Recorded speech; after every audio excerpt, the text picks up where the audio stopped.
첫 번째 주일 예배로서는 첫 번째 대면 예배를 드리게 되었습니다. 올해 우리 교회 표어가 무엇인지 알고 계십니까? 주 안에서 함께 지어져가는 교회. 에베소서 2장 말씀을 중심으로 해서 신년 첫 번째 주일에 우리가 말씀을 제가 전했고요. 그 이후로 지금 이 시간까지 계속해서 주일마다 성령의 능력으로 세워져가는 교회라는 제목으로 초대교회의 공동체의 모습이 어떠했는지를 계속해서 살펴보고 있습니다. 제가 말씀을 이렇게 준비하면서 제 안에 그런 마음이 들더라고요. 이게 어쩌면 성도님들께 좀 불편한 진실처럼, 어쩌면 약간 부담스러운 메시지로 들릴 수 있겠구나, 그런 생각을 하게 됩니다. 왜냐하면 오늘날 현대사회는 개인주의 사회지요. 우리가 알든 느끼든 못 느끼든 개인주의, 그것이 굉장히 체질화되어 있기 때문에 공동체를 말하는 것 자체가 부담으로 다가올 수도 분명히 있을 겁니다. 우리가 생각하는 좋은 신앙생활, 슬기로운 교회생활 한번 생각해 보십시오. 굉장히 개인 경건에 치중하는 모습으로 나타나게 되죠. 내가 말씀을 열심히 읽고 묵상하고 내가 기도하고 나와 하나님과의 좋은 관계, 수직적인 관계에 우리는 아무래도 치중하는 모습을, 수평적인 관계보다는 수직적인 관계에 집중하는 모습을 보이게 되는 것을 봅니다. 그러니까 초대교회의 어떤 끈끈한 공동체성, 특별히 무슨 생활 공동체니, 상호 책임, 상호 신뢰, 상호 의존, 이런 표현들이 사실은 오늘날을 살아가는 성도들에게 있어서는 적지 않게 부담으로 다가올 수도 있겠구나, 그런 생각을 하게 됩니다. 그럼에도 불구하고 하나님의 말씀을 물타기 하면 안 되잖아요. 우리의 상황을 절대화할 것이 아니라, 상황이 기준이 아니라 말씀이 기준이라는 것을 우리가 받아들이고 기초부터 다시 새롭게 한다는 그런 마음으로 말씀을 온전히 순종하는 모습이 우리 가운데 있어야 할 겁니다. 어차피 이 모든 말씀을 온전히 순종하는 것은 애당초 힘들다, 처음부터 이렇게 포기해버리고 내 구미에 맞는 말씀만을 선별해가지고 선택적으로 순종하는 것은 매우 위험한 신앙 태도입니다. 내가 부족하더라도, 우리가 부족하더라도 하나님의 말씀은 완전하시니 그 말씀을 온전히 우리가 붙든다면 하나님의 말씀이, 하나님의 권능의 손이 우리의 교회를 붙들어 주실 줄 믿습니다. 오순절 성령 강림 사건을 통해서 큰 능력을 받았고, 베드로가 말씀을 선포하였을 때 그날만 3,000명의 사람들이 회심을 경험하게 되었습니다. 물론 3,000명 모두가 예루살렘 교회의 성도들이 된 것은 아니겠죠. 명절을 맞이해서 예루살렘을 방문한 소위 디아스포라 유대인들, 흩어져 살던 유대인들도 꽤 많이 있었을 겁니다. 그들은 자기 고향으로 돌아갔겠죠. 또 어떤 이들은 복음을 들고 다른 곳으로 전하기 위해서 떠나기도 했겠죠. 그럼에도 불구하고 상당수의 새신자가 생겨난 겁니다. 지난주일에 우리가 살펴보았죠. 그 새신자들을 어떻게 정착시킬까? 프로그램을 고안해내고 어떤 조직을 정비하는 모습을 보인 것이 아니라 교회는 무엇에 힘썼습니까? 본질적인 세 가지 일에 힘을 썼지요. 그들은 가르치고 배우는 일에 헌신했습니다. 주님의 말씀을 가르치고 배우는데 헌신했어요. 그리고 주님이 중심이 된 성도 간의 참된 교제를 하는데 또한 헌신했습니다. 그리고 마지막으로 무엇에 헌신했지요? 오로지 기도에 힘쓰니라. 그들은 기도에 힘썼습니다. 이러한 본질적인 세 가지 요소에 집중하였을 때 성령께서 주체가 되셔서 교회를 건강하게 세워나가는 모습을 우리는 지난 주일에 확인하였습니다. 오늘 본문에서도 성령이 이렇게 강력하게 역사하실 때 교회 공동체 안에 이러한 구체적인 변화가 일어나는구나라는 것을 우리는 또한 발견하게 됩니다. 먼저 여러분 꼭 기억하셔야 될 게 있어요. 우리는 성령 충만 이런 말을 듣게 되면 우리 나름에 가지고 있는 어떤 선입견, 고정관념이라는 게 있습니다. 그런데 무엇보다 기억해야 할 것은 성령으로 충만할 때 일어나는 가장 중요한 변화는 바로 가치관의 변화입니다. 가치관이 변하는 거예요. 육에 속한 그러한 사람의 특징들이 점차적으로 희미하게 사라져가기 시작하고 영에 속한 사람의 특징들이 나타나게 되는 겁니다. 성령으로 충만하게 되면 그러한 특징들이 나타납니다. 육체의 욕심을 쫓아 살던 사람이 성령의 다스림을 받게 되면 성령의 욕심을 쫓아 살아가는 그러한 모습으로 변화가 일어나게 됩니다. 그런데 우리는 성령 충만하면 어떠한 좀 신비로운 초월적인 눈에 보이는 현상들을 먼저 떠올리는 경향이 있지요.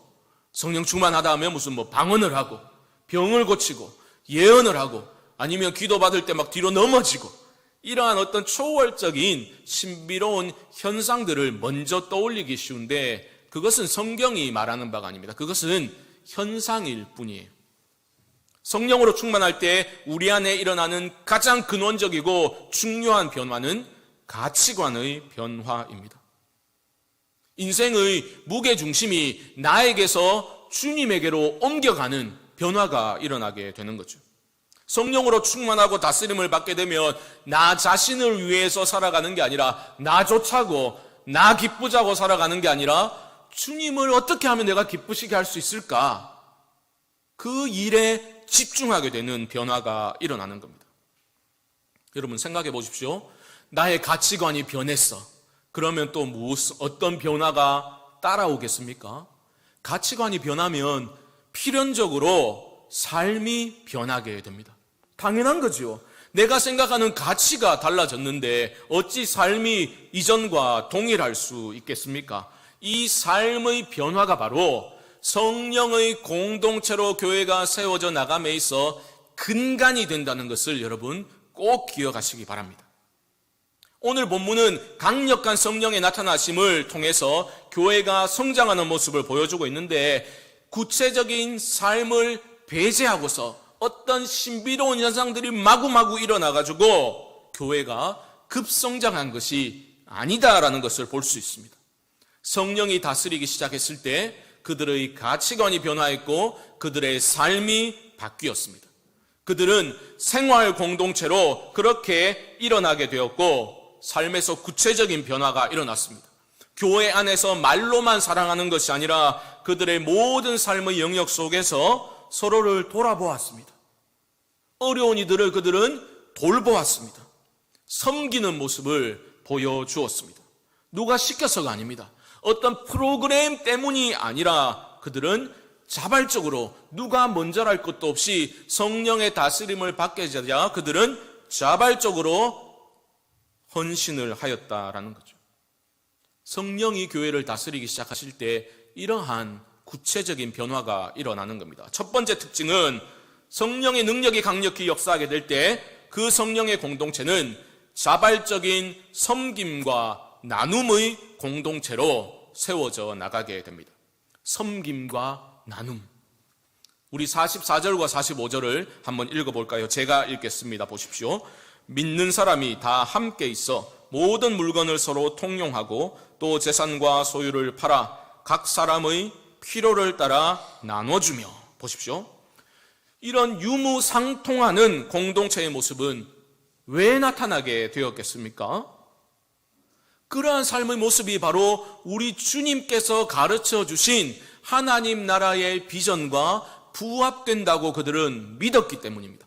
이렇게 사는 것이 하나님 나라를 사는 것이구나라는 것을 그들은 믿었기 때문에 자신의 소유를 팔아서 어려운 지체들을 돌아보고 도와주고 아낌없이 섬기고 나누는 일에 헌신을 하게 되었다라는 겁니다. 그들은 성령 안에서 하나님이 우리를 한 가족으로 하나님 나라의 가족으로 우리를 묶어주셨구나 깨닫게 되었습니다. 그러니까 지체들을 소중히 바라보게 되었고 진심으로 사랑하게 되었습니다. 많은 사람들이 새롭게 유입되어 들어오자 그냥 시큰둥하게 바라본 것이 아니라 그들을 알고 싶어 했고 섬기고 싶어 했고 형제 자매로 품고서 사랑하고 싶어 했다라는 겁니다. 저 사람은 나랑 좀 잘 통하겠는가? 이렇게 조금 간을 보고 자기하고 코드가 맞는 사람과 그렇게 사람들을 분류해서 선택적으로 교제하기 위해서 힘쓴 것이 아니라 오직 예수 그리스도를 공통분모로 하여서 한 형제요 자매라고 받아들이게 되었다라는 겁니다. 여러분, 하나님은 사랑이시잖아요. 사랑이신 하나님의 영이 충만한 교회는 서로를 사랑하게 되어 있습니다. 그 사랑은 그냥 이론과 개념으로 남아있을 수가 없는 겁니다. 그래서 그들은 지금 행동하는 사랑을 보여주고 있지 않습니까? 자발적으로 자신의 소유를 팔아서 어려운 사람들을 도와주고 있는 겁니다.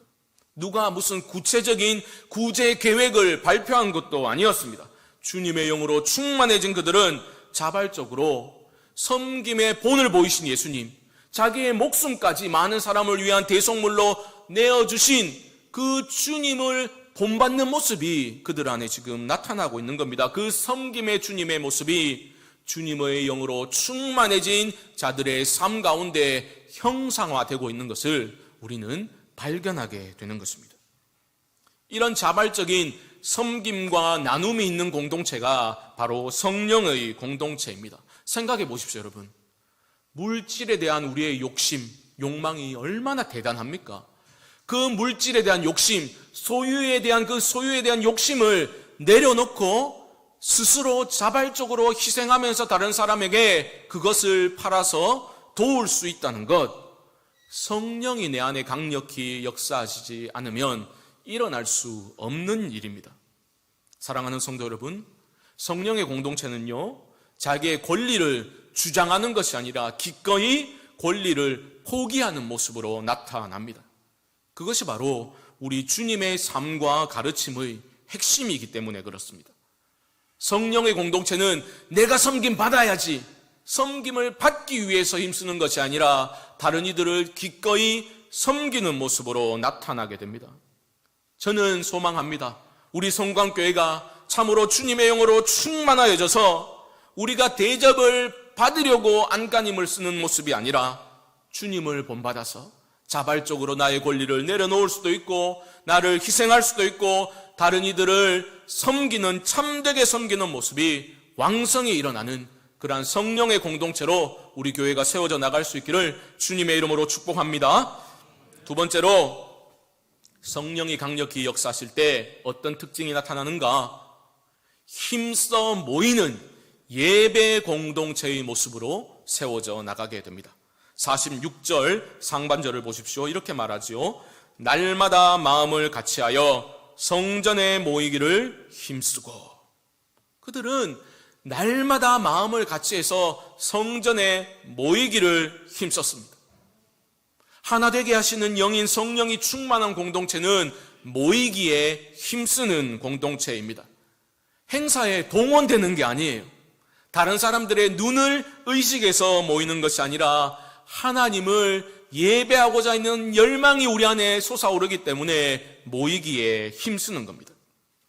지금 목회를 하다 보면 다양한 분들을 만나게 되는데 간혹 이런 분들을 만납니다. 예배를 가볍게 생각하는 분들.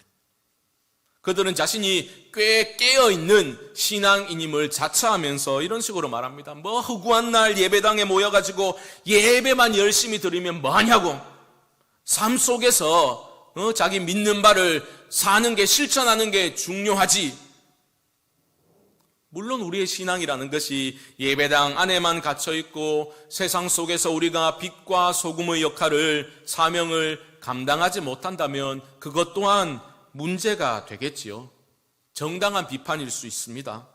또 안타까운 마음으로 비판하는 것일 수 있습니다만, 그렇다고 성도가 하나님을 예배하기 위해서 함께 모여서 예배하는 그 자체를 차가운 시선으로 바라보고 뭐 해도 그만, 안 해도 그만, 뭐 이런 식으로 가볍게 취급한다면 정말로 어리석은 생각임을 잊지 말아야 합니다.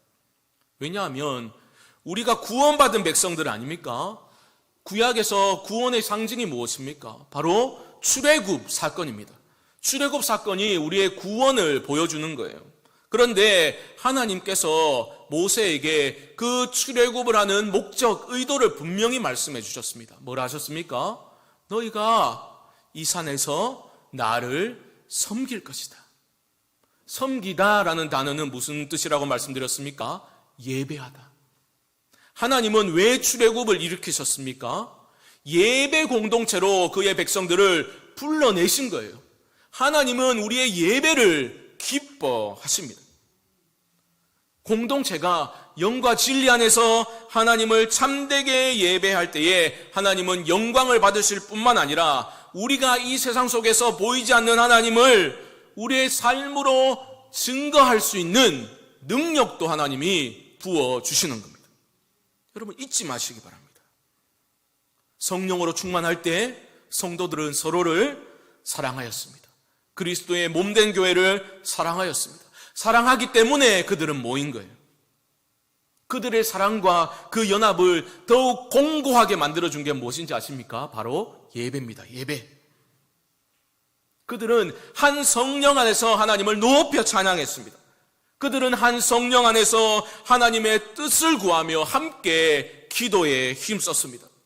그들은 한 성령 안에서 선포되어지는 말씀을 통해서 그리스도로 충만한 우리 공동체를 경험하게 되었습니다. 아, 주님께서 정말 우리와 함께 하신다. 부인할 수 없는 체험적 진리를 소유하게 된 그들은 예배를 통해서 그것을 확인하고서 나가서 그리스도를 담대히 전할 수 있었다라는 겁니다. 여러분, 또한 주목해야 할 게 하나 더 있는데요. 그들이 어디에서 모였다고요? 먼저 성전에서 모였다. 날마다 마음을 같이 해서 성전에 모였다. 이 당시 성전은 어디입니까? 예루살렘 성전 아닙니까? 아직 무너지기 전이거든요. 유대교의 심장이라고 할 수 있잖아요. 그런데 우리 주님 성전에 대한 평가가 어떠하셨습니까? 부정적이셨습니다. 그렇죠? 만민의 기도하는 집을 너희들이 강도의 소굴로, 강도의 구렬로 만들어 버렸다라고 비판하셨습니다. 하나님의 임재는 사라지고 인간의 탐욕만이 들끓고 있는 그러한 모습으로 변질되어 버린 것을 주님은 비판하셨어요. 그럼에도 불구하고 주님의 영으로 충만했던 그들은 성전을 등진 것이 아니라 우리가 참 이스라엘이다. 새로운 정체성을 가지고 성전 안에서 회복을 꿈꾸고 모였던 것을 우리는 잊지 말아야 합니다. 약간의 비약이 있을 수 있겠지만 교회도 마찬가지입니다. 이 땅의 교회는 문제가 없는 교회가 없습니다. 하지만 여러분이 속한 교회가 아무리 연약하고 부족하고 허물이 많이 보인다 하더라도 손가락질하고 비판하고 등지면 안 됩니다. 희망은 우리 안에서 시작되는 거예요. 아무리 어둡더라도 내 안에 빛이 있으면 희망을 포기하면 안 되는 겁니다. 그렇게 우리가 함께 하시는 성령을 의지해서 희망의 빛을 하나씩 밝혀나갈 때에 그 교회는 회복을 경험하는 거예요. 하나님의 영광이 떠나는 것이 아니라 하나님의 영광의 빛이 머무는 교회로 회복이 되는 겁니다. 저는 우리 교회가 이런 교회가 될 수 있기를 주님의 이름으로 축복합니다. 성령의 공동체는 사랑했기 때문에 모였습니다. 하지만 그들은 성전에만 모인 것이 아니었습니다. 46절 중반절 보시면 이렇게 말하지요. 집에서 떡을 떼며 기쁨과 순전한 마음으로 음식을 먹고. 그들은 소위 거룩한 사역, 일을 하기 위해서 성전에만 모인 것이 아니었습니다. 흩어지더라도 지체들이 생각났고 그래서 스스로 자발적으로 자신들의 집을 오픈해서 지체들과 함께 음식을 나누고 식탁 교제를 나누면서 참된 교제를 이어나갔던 겁니다. 물론 그냥 인간적인 친교 수준은 아니었습니다. 떡을 떼며라는 것은 무슨 뜻이라 했습니까? 성만찬. 우리 주님이 친히 제정하신 성만찬을 그들은 나누었습니다. 하지만 오늘날 교회에서 행해지는 어떠한 의식으로서의 성만찬만 행한 것이 아니지요. 그들은 실제적으로 집으로 초대해서 음식을 나누고 식탁 교제를 하면서 또한 성만찬도 나누었던 것입니다. 아이고 우리 목사님 한 1년 정도 교회 밥 못 드시더만 밥 먹는 거 억수로 그리운가 보다. 아 사실 그리워요. 여러분 안 그립습니까? 굉장히 그립습니다. 암만 그래도 초대교회하고 오늘날 교회하고 되면 되나? 요즘 얼마나 집을 오픈하는 게 부담스러운데 서로 부담된다. 물론 일리가 있는 말씀입니다. 하지만 저는 이런 말씀 드리고 싶어요. 우리가 대구 성광교회라는 지붕 아래서, 한 지붕 아래에서 지금 예배를 드리고 있습니다. 신앙 공동체로 우리가 세워져 나가야 된다 말씀드리는데, 우리가 예배 드리고 나랑 마음이 잘 통하는 몇몇 사람들과만 인사 나누고 교제 나누고, 나머지 사람들과는 이름도 모르고 제대로 인사도 하지 않고 그렇게 피상적인 교제만 나누다가 돌아간다면, 그것이 바로 하나님이, 우리 주님이 기뻐하시는 교회 공동체의 모습일 수 있겠는가? 적어도 우리는 심각한 고민을 해보아야 할 것입니다. 제가 그래서 기도할 때나 설교할 때 한 번씩 하나님, 성광의 식구들, 성광의 가족들이라는 표현을 일부러 쓰는 거예요. 우리가 하나님 안에서 한 가족이라는 것을 잊으면 안 된다는 것을 그렇게라도 말씀드리고 싶은 겁니다. 뭐 그렇다고 해가지고 그래 한번 해보자, 여보 내일 저녁에 우리 순원들 다 초대할 거니까 저녁 준비해놔라, 이랬다가 또 집에서 쫓겨나가지고 저한테 전화하지 마시고, 제가 지금 그런 말씀 드리는 게 아니에요. 내가 뭐 전도회 회장 됐다고 뭐 밥을 사야 되니, 순장이니까 내가 한번 밥을 내야 되니, 물론 그런 거 귀한 거죠. 하지만 제가 말씀드리는 것은 성령의 다스림을 받는 성령의 공동체는 서로를 돌아보고 서로를 진심으로 사랑하고 위하는 모습이 있었다니까요. 우리 교회 안에 그게 있는가라는 것은 우리가 회피할 수 없는 질문이라는 겁니다. 물론 내가 애쓴다고 되는 게 아니에요. 꼭 기억하십시오. 한번 해보자 이래가지고 내가 막 밥도 사고 돌아다니고 이러다가 지쳐가지고 나가 떨어지지 마시기 바랍니다. 연합과 일치를 이루시는 분은 성령님이십니다. 우리가 하나님을 깊이 만나야 합니다. 그게 우선이에요. 그래서 날마다 말씀을 먹어야 되고 날마다 하나님을 독대하여서 기도해야 되는 이유가 거기에 있습니다. 우리가 주님의 마음을 깊이 깨달아야 합니다. 주님의 마음을 깊이 깨달아야 옆에 있는 지체들을 귀하게 볼 수 있는 거예요. 사랑할 수 있는 거예요. 용납할 수 있는 겁니다. 나의 욕심을 내려놓고 그들을 섬길 수 있는 것은 우리가 주님의 마음을 깨달을 때만 가능한 일입니다. 저는 기도합니다. 소망합니다.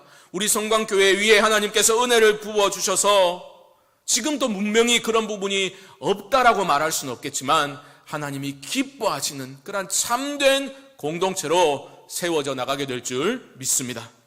마지막 세 번째로, 성령의 능력으로 충만한 교회가 보여주는 특징, 날마다 성장하는 모습이 있었습니다. 47절을 한번 보십시오. 제가 읽습니다. 하나님을 찬미하며 또 온 백성에게 칭송을 받으니 주께서 구원받는 사람을 날마다 더하게 하시니라. 날마다 더하게 하시니라. 얼마나 가슴 벅찬 말씀입니까? 이것은 단순히 몸집만 커져갔다 이런 뜻이 아닙니다. 보십시오. 주께서 하신 거예요. 주께서 구원받는 사람을 날마다 더하게 하시니라. 주님이 하셨다는 겁니다. 성령의 다스림을 받는 공동체, 주님의 뜻에 온전히 순종하는 모습을 보이게 되죠. 주님께 온전히 순종하는 모습을 보게 되면 주님의 영으로 충만한 공동체가 되는 겁니다. 그리스도로 충만한 공동체는 그리스도의 생명으로 충만하게 되는 것이고, 여러분, 생명은 반드시 자라나게 됩니다. 막을 수가 없는 거예요. 생명이 있으면 그 생명은 반드시 자라나게 됩니다. 누가는 지금 그것을 말하고 있는 겁니다. 인위적으로 수를 늘리는 것이 말하는 것이 아니라 주님으로 충만했기 때문에, 생명이 있었기 때문에 생명은 필연적으로 자라난다는 것을 누가는 강조하고 있는 겁니다. 그래서 그들은 하나님을 찬미하였을 뿐만 아니라 사회적으로 어떻게 되었습니까? 온 백성에게 칭송을 받았다. 누가의 표현법입니다. 온 백성에게. 뭐 10,000명이 있었다면 10,000명 다 교회를 칭송했겠습니까? 욕하는 사람도 있었겠죠. 누가가 말하고자 하는 것은 그들은 그리스도로 충만하였고 그리스도를 선포적인 삶으로 드러내었다라는 것을 지금 강조하고 있는 것입니다. 다른 거 한 게 아닙니다. 하나님을 전심으로 예배했고 사랑으로 충만하여 서로를 돌보며 아끼며 사랑하였습니다. 그랬을 때에 칭송을 받게 되었다라는 겁니다. 우리 주님 뭐라 하셨습니까? 너희가 서로 사랑하면 이로써 모든 사람이 너희가 내 제자인 줄을 알리라. 너희가 서로 사랑하면 세상이 너희가 나의 제자인 것을 알게 될 거다 말씀하셨습니다. 여러분, 오늘 본문이 보여주는 초대교회의 모습과 오늘날 우리 교회를 포함해서 오늘날 교회의 모습은 큰 차이가 있는 것 같지요. 교회가 태동하고서, 교회가 탄생하고서 사실은 초자연적인 기적이 많이 일어났어요. 43절에 기록된 것처럼 기사와 표적이 많이 나타나니 놀라운 일들이 일어났다고요. 그러니까 사람들이 교회 성도들을 포함해서 세상 사람들도 두려워했다라는 거죠. 오늘날로 돌아와서 생각해 봅시다. 오늘날 사람들이, 세상 사람들이 교회를 두려워합니까? 그렇지 않아요. 좀 기적이 일어나가지고 코로나가 창궐해도 교회만큼은 청정구역으로 남아있어 주었더라면 얼마나 좋았을까 싶지만 전혀 그렇지 않지요. 마치 교회가 코로나 감염의 온상인 것처럼 그렇게 오해받고 있는 안타까운 상황 아닙니까? 그렇다고 표적이 없다고 한탄하고 주저앉아 있어서는 또한 안 되겠지요. 어떻게 해야 되겠습니까? 성령의 공동체로 세워져 나가기를 소망해야 되겠죠. 하나님을 전심으로 예배하고 서로를 진심으로 사랑할 때 세상은 우리의 모습을 통해서 살아계신 하나님을 보게 될 것입니다. 오늘날 우리는 포스트 모던 시대를 살아가고 있습니다. 포스트 모던 시대의 특징이 무엇입니까? 절대적인 것을 인정하지 않습니다. 모든 것을 상대화시켜버립니다. 우리가 아무리 이것이 살아있는 진리라고 열을 내가지고 열변을 토해도 니나 마이 믿으라 이래 말합니다. 나에게 와닿지 않으면, 나에게 그것이 경험으로 와닿지 않으면 아무리 살아있는 진리라고 우리가 외친들 그들은 코웃음만 칠 뿐입니다. 절대라는 표현을 사용하지 못하도록 만들어버렸기 때문입니다. 직접 느끼고 체험하지 못하면 그들은 받아들이지 않습니다. 그렇기 때문에 이런 다원주의 시대를 살아가는 우리들은 우리의 삶으로 복음을 선포해야 할 필요성이 너무나 있는 거죠. 프랜시스 셰퍼는 이런 말을 했습니다. 교회가 기독교의 최후 변증이다. 교회가 기독교의 최후 변증이다. 이 말은 뭐냐? 건물로서의 교회가 아니라 공동체로서의 교회, 성령의 공동체로서의 그 교회가 바로 기독교가 전하는 진리를 밝힐 수 있는 최후의 변증이라는 거죠. 즉 우리의 삶이, 성도다운 삶이 바로 우리가 선포하는 복음을 해석하는 근거가 된다라는 겁니다. 그 삶과 동떨어진 어떤 대단한 진리를 우리가 아무리 말한들 튕겨나게 되는 것을 우리는 경험하게 되는 것이죠. 사랑하는 성도 여러분, 우리 교회가 성령의 충만한 공동체가 되어서 자발적인 섬김과 나눔의 공동체로 진심으로 서로를 사랑하고 아끼고 위하는 사랑의 공동체로 세워져 나갈 수 있기를 주님의 이름으로 축복합니다.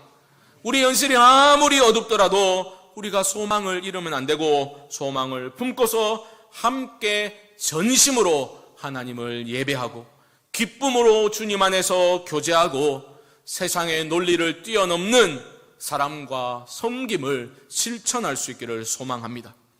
그러한 복음 선포적인 삶으로 이 세상을 밝히고 참된 성장을 이루어내는 생명 공동체로 우리 교회가 세워져 나가는 일에 우리 모두가 기쁨으로 동참할 수 있게 되기를 주님의 이름으로 간절히 축원드립니다.